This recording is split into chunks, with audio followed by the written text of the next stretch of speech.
Red Cross blood bank સેવાશ્રમ compound ખાતે સામાજિક સેવા ક્ષેત્રે કાર્યરત રમા ગોવિંદ ચેરિટેબલ ટ્રસ્ટ તેમજ જાયન્ટ્સ ગ્રુપ ઓફ ભરૂચ દ્વારા સાંજે 5 થી 7 કલાક દરમિયાન બ્લડ ડોનેશન કેમ્પનું આયોજન કરવામાં આવ્યું હતું, જેમાં રમા ગોવિંદ ટ્રસ્ટના રશ્મિકાંત કંસારા, જાયન્ટ્સ ગ્રુપના મૃણાલ કાપડિયા સહિત આયોજક સંસ્થાના કાર્યકરો સહિત હોદ્દેદારોએ ઉપસ્થિત રહી રક્તદાન કરી રક્તદાન મહાદાન ઉક્તિને સાર્થક કરી હતી।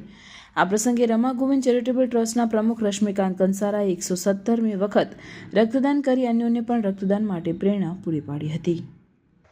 117મી વખત હું રક્તદાન કરી રહ્યો છું અને પ્રજાને એક જ સંદેશ આપીશ કે જીવનની અંદર રક્તદાન મહાદાન, રક્ત એક એવી વસ્તુ છે કે જે બજારમાં વેચાતું મળતું નથી અને તે માનવ શરીરમાં જ બને છે અને એના અનુસંધાને દરેક વ્યક્તિએ વર્ષમાં 3 વખત રક્તદાન કરવું જોઈએ, મિનિમમ 3 વખત રક્તદાન કરવું જોઈએ અને દર 3 મહિને એકવાર રક્તદાન કરવું જોઈએ। 18 થી 55 વર્ષ સુધીનો કોઈ પણ વ્યક્તિ રક્તદાન કરી શકે છે। તો આજે હું આપને અમારા મીડિયાના માધ્યમથી આપને હું વિનંતી કરું છું કે આપ પણ 18 વર્ષની ઉંમરના બાળકો કે વિદ્યાર્થી હોય तो रक्तदान करवा विनती है।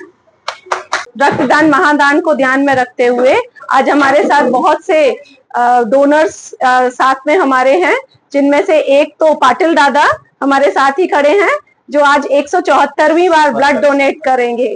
एंड इसी के साथ मैं आज के युवाओं से आग्रह करूंगी कि अपना ब्लड डोनेट करें।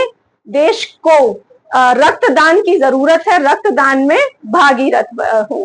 Thank you so much.